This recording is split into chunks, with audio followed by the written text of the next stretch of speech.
नमस्कार बच्चों। जो स्टूडेंट थर्ड ईयर में पढ़ रहे हैं और उसका सिविल इंजीनियरिंग ब्रांच है, तो उसके लिए बहुत ही गोल्डन अपॉर्चुनिटी है इस कोर्स को ज्वाइन करने का। क्योंकि मिनिमम आपको अगर तैयारी करना चाह रहे हैं तो 2 साल लगता ही है।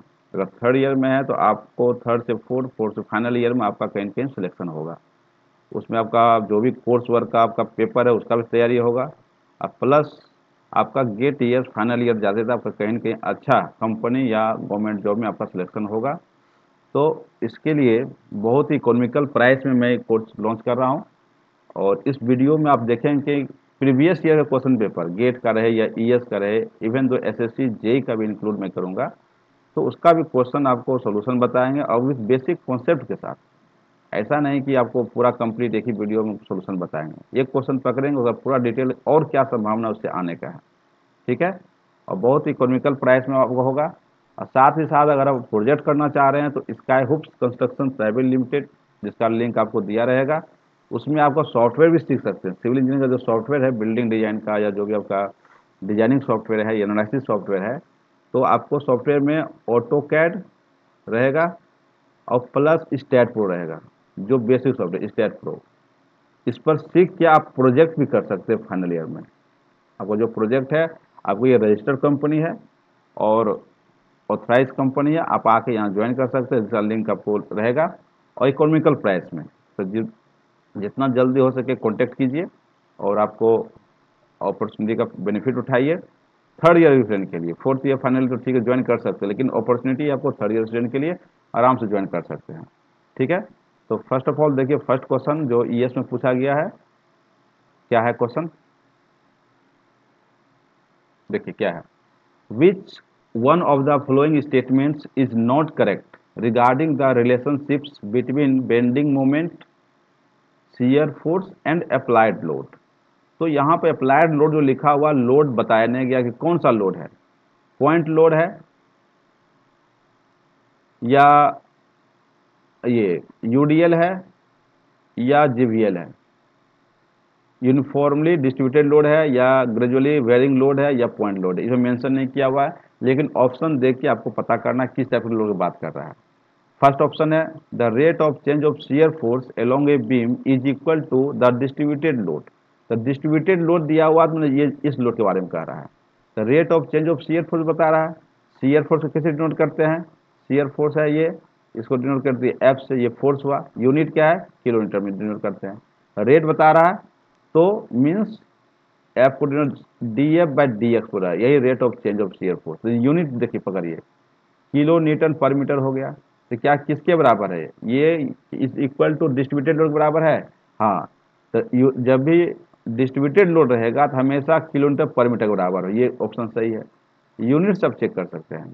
दूसरा नंबर देखिए, the rate of change of bending moment along a beam is equal to the shear force. देखिए बेंडिंग मोमेंट का क्या होता है, एम, यूनिट क्या होता है, किलो न्यूटन, देखिए मीटर होता है, इसका रेट करता है। तो d M by d x कर दिए, ये क्या हुआ, लेंथ के अनुसार हुआ, means kilo newton divide by metre कर दीजिए। तो क्या हुआ आपका आंसर आया, kilo Newton.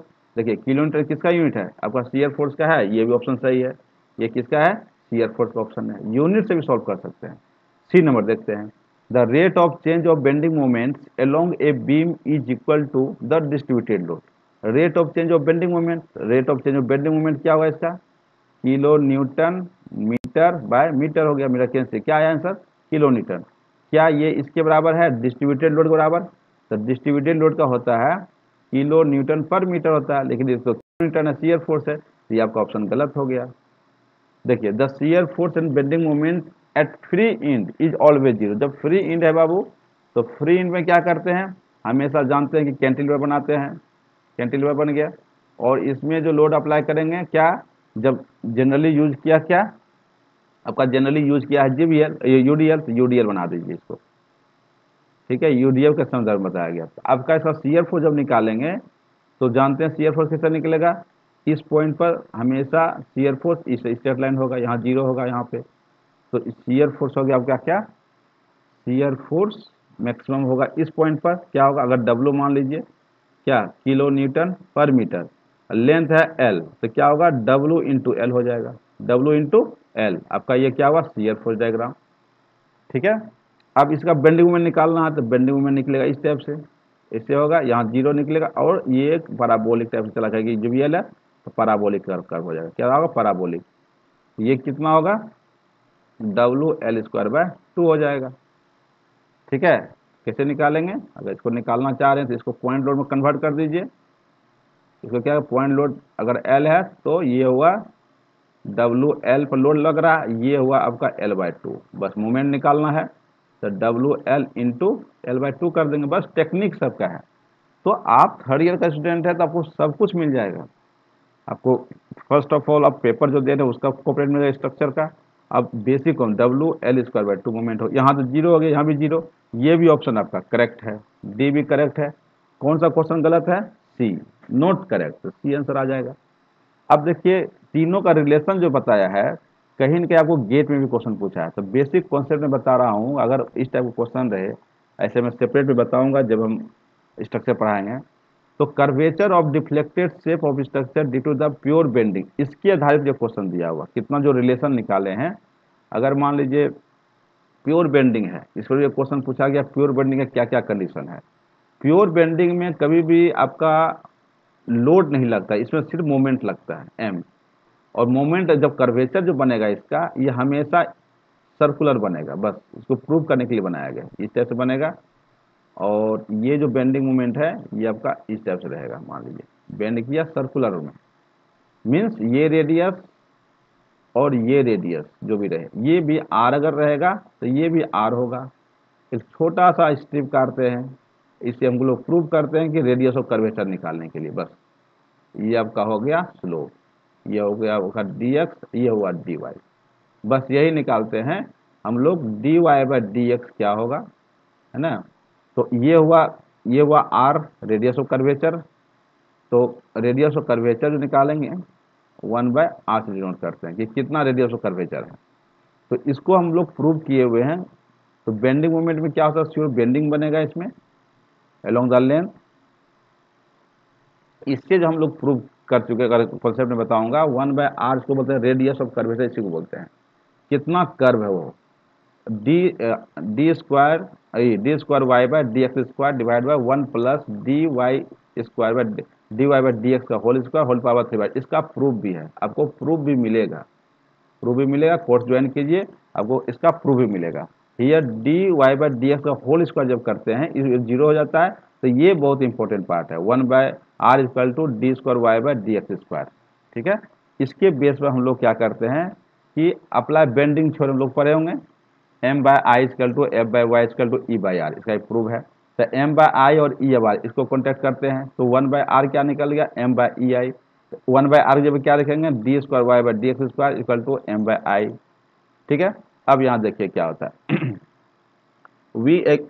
we can find out different equation with respect to load intensity और distributed load। हम लोग क्या करते हैं कि बहुत सारा इसमें डिफरेंट फॉर्म में दिया रहता है, उसको कभी कभी ऑप्शन दिया रहता है, गेट में हमेशा पूछता है। ये जो प्रूव किया गया हमेशा यूडीएल के लिए है। तो इक्वेशन आप देखिए, इन निगेटिव क्यों साइन किया गया है, निगेटिव जो आया है कि मान लीजिए कि ये आपका ये रेडियस ऑफ कर्वेचर निकल गया, बेंडिंग हो रहा है इस डायरेक्शन में, लेकिन रेडियस ऑफ कर्वेचर हो रहा अपवार्ड। यहाँ मान लीजिए रेडियस है, ये आपका रेडियस है, रेडियस हो रहा अपवार्ड पॉजिटिव डायरेक्शन में, लेकिन बेंडिंग क्या हुआ निगेटिव डायरेक्शन में। नेचर में क्या हुआ अपोजिट साइन मिला है, तो नेचर में जब अपोजिट साइन रहता है इसलिए एक निगेटिव दिया जाता है। इससे पहले निकाले हैं d² y/dx² इक्वल टू क्या m/i, लेकिन नेचर में एक दूसरे क्या है अपोजिट है, इसलिए माइनस दिया गया। बस इसमें क्या करेंगे ई आई, जिसको फ्लक्टर ei/d² इक्वल टू क्या निकल गया -m।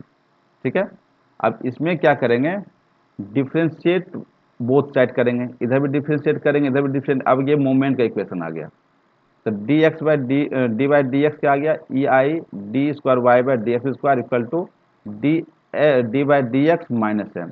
इसको इंटीग्रेट की डिफ्रेंशिएट कीजिए, आ गया d ei/dq y/dx³ equal to -dm/dx इसको बोलते हैं कि शियर फोर्स बोलते हैं, इसको बोलते हैं rate of change of momentum को क्या बोलते हैं, शियर फोर्स, नेगेटिव में आ गया। ठीक है, नेक्स्ट देखिए, here DM by d x को क्या बोलते हैं, rate of change of momentum. For maximum moment कहाँ होगा, जब डीएम बाई डी एक्स को जीरो करना पड़ेगा, तो शियर फोर्स क्या हो जाएगा, ऑटोमेटिक जीरो हो जाएगा। जहाँ शियर फोर्स जीरो हो, डीएम बाई डी एक्स क्या होता है, शियर फोर्स, तो शियर फोर्स जहाँ जीरो होगा वहाँ पे मैक्सिमम होगा। Bending moment is maximum where the shear force is zero और चेंज द साइन, जहाँ चेंज साइन करेगा वहाँ पे जीरो आ जाएगा यहाँ पे। आगे देखिए, जब ये इक्वेशन जब निकल गया, E I d q y by d x q equal to minus d M by d x equal to minus B. अब फिर डिफ्रेंशिएट बोथ साइड कीजिए, इसको भी डिफ्रेंशिएट करेंगे, इसको भी डिफ्रेंशिएट करेंगे। यहाँ क्या आ गया, E I d power 4 y divide by d x power 4 equal to minus d we by d, इसको बोलते हैं rate of change of shear force. ये क्या हुआ, यूडीएल आ गया यहाँ पे। तो rate of change of shear force equal to load intensity बोलते हैं, या ये आपको डिस्ट्रीब्यूटेड लोड बोलते हैं। यूनिट देखिए d we by d x. Next देखिए, अगर अब क्या आ गया, इसको स्मॉल डब्ल्यू यूज करते हैं, इसका यूनिट क्या है, किलो न्यूटन पर मीटर। तो ई आई डी पावर 4 हो गया, अगर इंटीग्रेट कीजिए यहाँ पे तो डी पावर क्या होगा, यहाँ 3 है 4, सॉरी ये तो इक्वेशन निकल गया। अब यहाँ पे देखिए, फिर इसको क्या हुआ, ये आपका ओरिजिनल फॉर्म में आ गया। इसको क्या बोलते हैं, रेट शियर फोर्स इक्वेशन। इसको क्या करें, अब इंटीग्रेट कीजिए, तो E I d power 4 y divide by d x power 4, इसको इंटीग्रेट करेंगे तो माइनस डी डब्ल्यू डी एक्स हो गया, ये शियर फोर्स की इक्वेशन निकल गया। ये डबल फिर इंटीग्रेशन कीजिए, इस फॉर्म में आ गया, इसको बोलते हैं बेंडिंग मोमेंट। फिर इंटीग्रेट कीजिए, इस आ गया स्लोप का इक्वेशन आ गया। फिर इंटीग्रेशन कीजिए, इसको आएगा क्या, ये डिफ्लेक्शन इक्वेशन आ गया। तो डिफरेंट फॉर्म में आपको गेट के लिए बहुत इंपॉर्टेंट है, डिफरेंट फॉर्म में दिया गया कौन सा शियर फोर्स डिफ्लेक्शन इक्वेशन है, ये आपका स्लोप इक्वेशन है, बेंडिंग मोमेंट्स है, शियर फोर्स है। ठीक है, इसका सेपरेट लेक्चर बताएंगे तो आपको स्टेप बाय स्टेप मैं समझाऊंगा।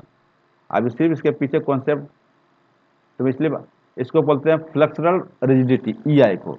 ईआई को क्या बोलते हैं, फ्लेक्सुरल रिजिडिटी भी पूछता है, कभी कभी इसका यूनिट पूछता है। ई और ईआई यंग्स मॉडुलस है, ये क्या आपका मोमेंट ऑफ इनर्शिया है, तो इसका हो गया किलो न्यूटन पर मीटर स्क्वायर, इसका क्या हुआ, मीटर पावर 4 हो गया, तो किलो न्यूटन मीटर स्क्वायर हो गया यूनिट। डायमेंशन निकालना आता है M L Q T power minus 2, कभी कभी ये ऑब्जेक्टिव पूछता है। ठीक है, इसी बेस पर देखो क्वेश्चन इसी साल पूछा है, क्वेश्चन नंबर 3 में, consider the following assumption for pure bending moment.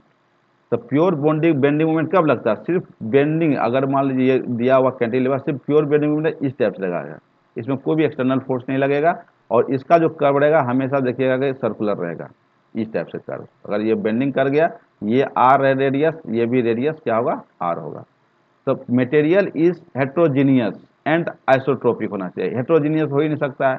Heterogeneous अगर रहेगा तो आपका ई का वैल्यू डिफरेंट हो जाएगा, यही ई का ई पर डिपेंड करता है, ये गलत ऑप्शन है।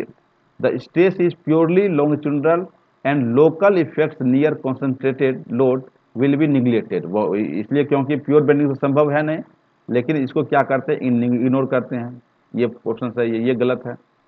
फिर रेडियस ऑफ कर्वेचर जो है 1/r जिसको बोलते हैं, रेडियस ऑफ कर्वेचर जिसको बोलते हैं 1/r, radius of curvature is large, radius of curvature is large compare to dimension of cross section. Radius of curvature जो है आर का क्रॉस सेक्शन, जो आपका बीम का जो क्रॉस सेक्शन है, इससे हमेशा क्या होगा, लार्ज ही रहेगा रेडियस ऑफ कर्वेचर, 1/r का जो वैल्यू है। तो ये आपका क्या के compare to the cross section, तो क्रॉस सेक्शन मीन्स हो गया ये बीम का क्रॉस सेक्शन। देखिए क्रॉस सेक्शन का मतलब है आपका ये बीम है आपका, ये इस टाइप से बीम मान लीजिए, हाँ ये बीम है, ये आपका फिक्स है, यहाँ पे क्या हुआ, लो मोमेंट लग रहा है इस टाइप से, तो क्रॉस सेक्शन आपका आपका ये आपका डी मान लीजिए, ये आपका बी मान लीजिए, ये cross section D into B. ये जो डायमेंशन है, डी भी ले सकते हैं, बी भी ले सकते हैं। रेडियस ऑफ कर्वेचर, जब ये कर्व हो गया आपका, ये कर्व हो बेंड हो गया, तो ये हुआ आपका, ये आर हुआ, ये आर, रेडियस ऑफ कर्वेचर बोलेगा 1/r का जो वैल्यू है ये ग्रेटर देन बी से रहेगा और डी से रहेगा, इसका मतलब यही है, जो भी रेडियस आपका निकल रहा है। तो ये आपका कंडीशन निकल गया आपका, radius of curvature is large compare to the dimension of the cross section. तो क्या क्या ऑप्शन सही होगा इसमें, ये तो ऑप्शन सही होना चाहिए, ये भी होगा सही, लेकिन फर्स्ट 2 and 3 में बी नंबर आंसर सही होगा इसका। ठीक है, तो नेक्स्ट क्वेश्चन भी सॉल्व करेंगे विथ कॉन्सेप्ट के साथ।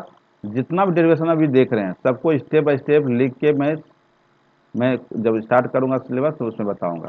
तो नेक्स्ट क्वेश्चन आपका नेक्स्ट वीडियो में होगा। और जो थर्ड ईयर स्टूडेंट है उसके लिए बहुत इंपॉर्टेंट मैं वीडियो में बना रहा हूँ, लेक्चर में बना रहा हूँ। 2 साल आपको टाइम लगेगा, कोर्स का भी हो जाएगा पढ़ाई और प्लस ईएस और गेट के लिए भी आप प्रिपेयर रहेंगे फाइनल ईयर में। ठीक है, नेक्स्ट वीडियो का इंतजार कीजिए, जल्दी अपलोड किया जाएगा। और सॉफ्टवेयर और प्रोजेक्ट के लिए अगर आप मान लीजिए आपको चाहिए हो तो ट्रेनिंग भी कराया जाएगा sky hope construction private limited में। आपको नीचे डिस्क्रिप्शन में आपको डिटेल दिया रहेगा। ठीक है।